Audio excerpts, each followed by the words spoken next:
ఈయన ప్రభ ఎక్కడ తగ్గిపోతుందో అని ఇప్పుడు ఈయన కొత్త దుకాణం పెట్టుకున్నాడు. మీరు ఆల్రెడీ వారి హిస్టరీ, ఇంకా నువ్వు మళ్ళీ కొత్తగా నువ్వు ఏం చేయక్కర్లే. నీకు హిస్టరీలో నీ పేరు ఉండిపోయింది. ఇప్పుడు కొత్త దుకాణం పెట్టుకొని ఆ పేరు పోగొట్టుకుంటావా లేదో మీరే ఆలోచించాలని చెప్పి వారికి చెప్తున్నా నేను. మీరు స్వాతంత్ర పోరాటం తీసుకున్నా, నక్సలైట్ ఉద్యమం తీసుకున్నా, ఇంకే ఉద్యమం తీసుకున్నా కూడా బ్రాహ్మణులు అందరితో పాటు ప్రముఖ పాత్ర వహించారు. అందరూ బాగుండాలనే బ్రాహ్మణులు కోరుకున్నారు తప్పితే ఎవరి గురించి కూడా వారు ఆలోచించింది లేదు. సనాతన ధర్మ రక్షణ కోసం బ్రాహ్మణులు నిలబడ్డారు. విదేశీ దండయాత్రల నుంచి గుడులని విగ్రహాలని కాపాడింది బ్రాహ్మణులు. పురాణాలన్నీ తగలబెడితే అవన్నీ కూడా బ్రెయిన్లో పెట్టుకొని మళ్ళీ రాసిన వాళ్ళు బ్రాహ్మణులు. సమసమాజ స్థాపనకు పోరాటం చేసింది బ్రాహ్మణులు. సంఘ ఆర్థిక సంస్కరణలు చేసింది బ్రాహ్మణులు. అస్పృశ్యత నివారణ కోసం పోరాటం చేసింది కూడా బ్రాహ్మణులే. మీరు గూగుల్ అడగండి, గూగుల్ చెప్తుంది.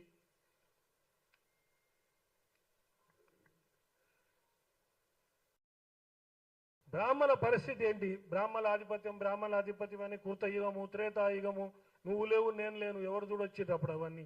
ఇప్పుడు ఉన్నాం కదా మనం. ఉన్నప్పుడు ఇప్పుడు మా పరిస్థితి చూడండి.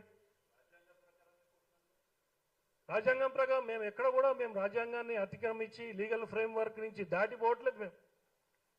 ఇప్పుడు ఏంటి మా పరిస్థితి? 90% బ్రాహ్మణులు నిరుపేదలు, అర్చకులు దుర్భరమైన జీవితం అనుభవిస్తున్నారు.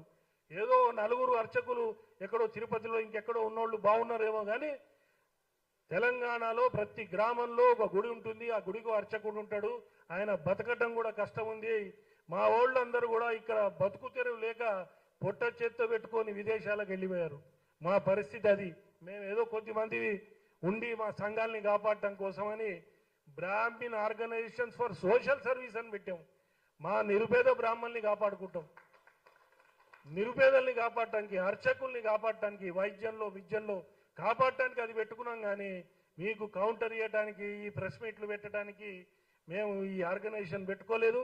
దయచేసి వారికి హితవు పలుకుతున్న మందకృష్ణ గారికి, మా దాంట్లో నిత్య అనుష్ఠాన పరులు చాగంటి కోటేశ్వరరావు గారు ఓ మాట అన్నాడు, అరుణాచలం పోండి గిరి ప్రదక్షిణ చేయండి అని. అందరూ కులాలకు అతీతంగా, మతాలకు అతీతంగా పోయి ప్రదక్షిణ చేసి వచ్చారు. బ్రాహ్మణులే బొమ్మని చెప్పలేమేము.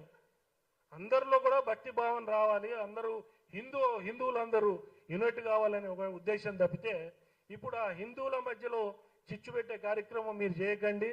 ఈ అనుష్ఠాన పరులు, శక్తివంతులు, పీఠాధిపతులు నోట్లలో మీ పేరు నానటం కూడా మీకు మంచిది కాదు. మీరు ఇవన్నీ మార్చుకోండి. ఈ మాటలు వెనక్కి తీసుకోండి. మేము మీతో కన్ఫ్రంటేషన్ చేయడానికి మాకు టైం లేదు. దయచేసి మమ్మల్ని వదిలిపెట్టండి, మా జాతిని వదిలిపెట్టండి. ఇప్పుడున్న పరిస్థితిని దళిత మేధావులు ఆలోచించి, బీసీ మేధావులు ఆలోచించి వారికి చెప్పండి బ్రాహ్మణుల పరిస్థితి ఎక్కడ ఉందనేది.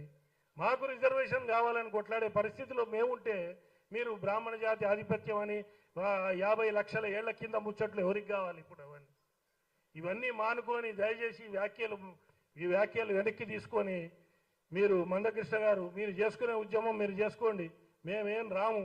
కానీ ప్రతిసారి ఓన్లీ బ్రాహ్మణులు అంటే మాత్రం